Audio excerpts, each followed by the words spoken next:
अरे जिसे सम्मान चाहिए वो आगे है ठीक, लेकिन मैं तो पीछे ही ठीक हूँ। तो शंकर भगवान पीछे पड़ गए। पहुंचे उधर हिमालय में विशाल मंडप बनवाया कन्यादान के लिए, विशाल मंडप, भव्य मंडप का आयोजन किया गया। जब बारात पार्टी पहुंचा ना, बारात पार्टी जब पहुंचा हिमालय, तो गांव वालों ने स्वागत के लिए आया। गांव वालों ने जब देखा बारात पार्टी को, तो सारे बाराती सुंदर था, देवता थे, देवता थे। उधर से आवाज आया तो क्या आप लोग साउंड वाला डीजे नहीं देखे? तो सब लोग पीछे देखने लगे कि घर से आवाज आ रहा। मुझे तो कभी कभी लगता है जंगल में तो मैं नहीं, आप लोगों के बीच आदमी के ही बीच आया हूं। अब पीछे से आवाज आएगा तो सब लोग उधर देखेंगे, और उधर बारात आया तो हम भी तो आपको बाराती अब लेके चल रहे। अभी तो बाराती पार्टी में है ना। आज अंतिम दिन है, भगवान भोलेनाथ की विवाह प्रसंग में आप लोगों को सुना रहा हूं। तो गांव वालों ने कहा, जब बारात पार्टी को देखा तो कहा, रे बाराती कितने सुंदर हैं। विष्णु भगवान को देखा ना तो गांव वालों ने कहा, पकड़ो से वही लड़का। विष्णु भगवान कहते जी नहीं, लड़का पीछे है।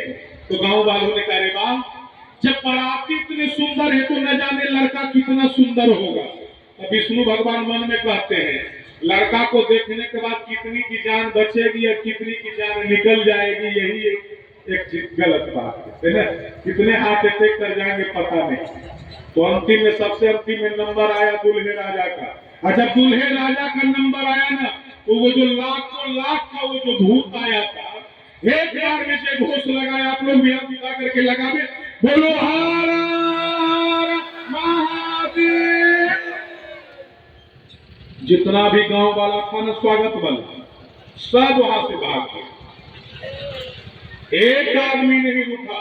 वो जो भूतों को देखा ना, कौन बड़ा भूत के आगे रहेगा, सब वहां से निकल गया। जिसके हाथ में सोने की थाली थी, कहां गिरी इसका कोई ठिकाना नहीं।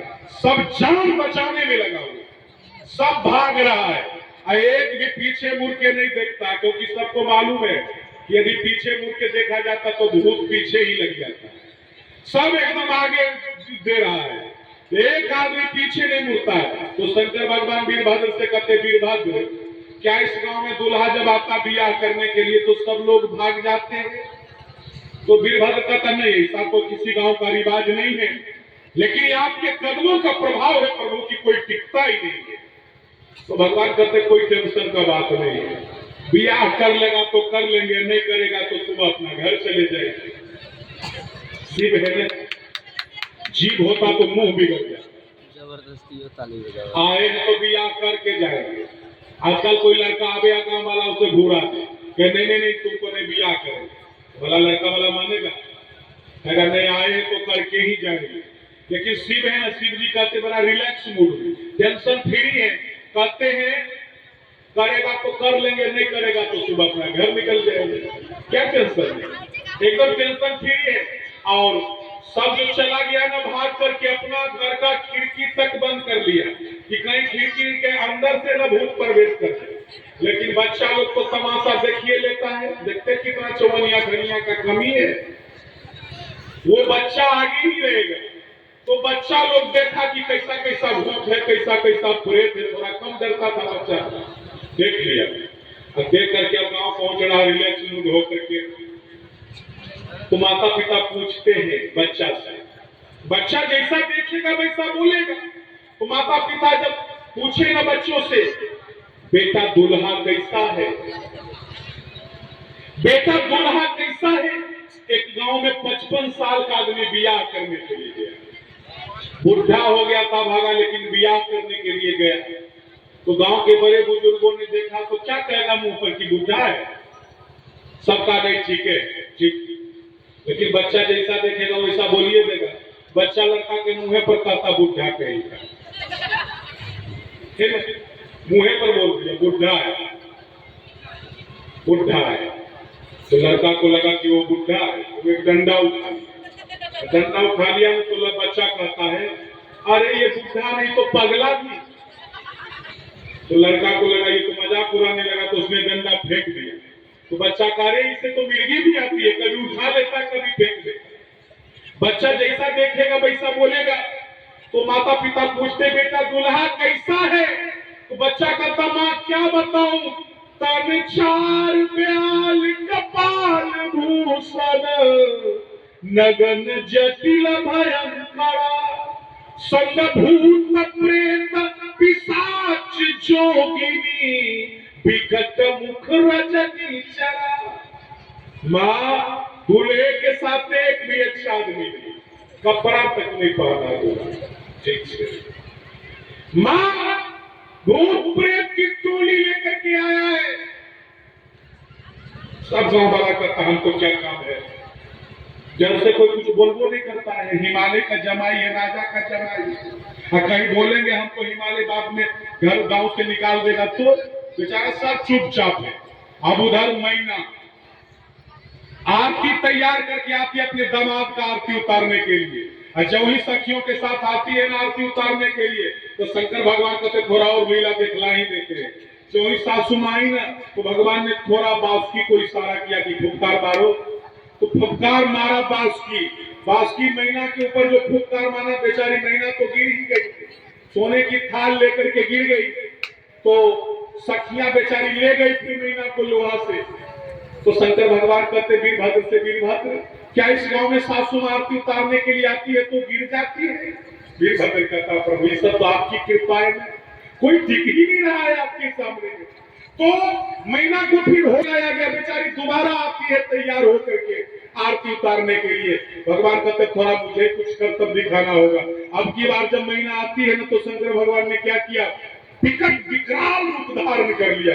विकट बेस शवरुद्र ही देखा। अब की बार मैना फिर पक्षार खा करके गिर गई, सखियां फिर उठा करके ले गई। तो शंकर भगवान वीरभद्र की ओर देखते वीरभद्र का सब आपकी दया है प्रभु, इसमें मैं क्या कर सकता हूं। और जो मैना गई ना तो मैना अपने बेटी को गोद में बैठा लेती है पार्वती को, और कहती है बेटी पार्वती तुझे गोद में बैठा कर इस पर्वत से कूद कर आत्महत्या कर लूंगी, लेकिन इस अभागे पौराहे से तुम्हारा बियाह होने नहीं। और उधर देवता लोग जाकर के शंकर जी से कहते हैं क्या आप काम बिगाड़ने में लगे हुए, जब तक नहीं बियाह हो जाता कम से कम पीताम्बर पहन लीजिए। आपकी सासू मां के सांपों को देखकर डर गई, कुछ देर के लिए उतार दीजिए। शंकर भगवान कहता बियाह करना है तो करे, अब बाकी वेशभूषा में कोई परिवर्तन नहीं।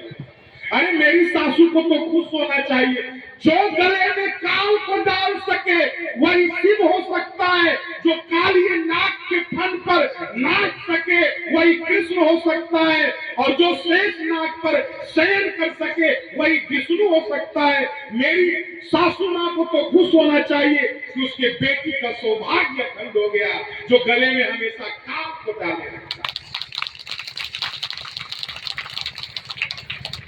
पूरा गांव नारद पर गुस्सा में है। नारद ने ही ऐसा लड़का बतलाया।